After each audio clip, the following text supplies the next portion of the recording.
Hi అండి. ఇది నేను మొదట కొన్న మట్టి పాత్ర. మట్టి ప్యాన్ అండి. ఓన్లీ 50 రూపీస్ మాత్రమే.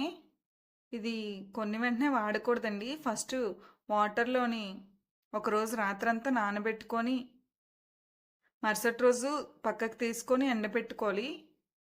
వెంటనే ఆరిపోతుందండి వాటరు. ఇప్పుడు స్టవ్ మీద పెట్టుకొని రైస్ కడిగిన నీరుంటాయి కదా! ఆ నీరుతోటి బాయిల్ చేసుకోవాలండి. ఒక 10 మినిట్స్ బాయిల్ చేసుకోవాలి. ఇప్పుడు ఇది వాటర్‌తో కడుక్కొని స్క్రబ్బర్‌తో స్క్రబ్ చేసుకోవాలి ఈ విధంగా.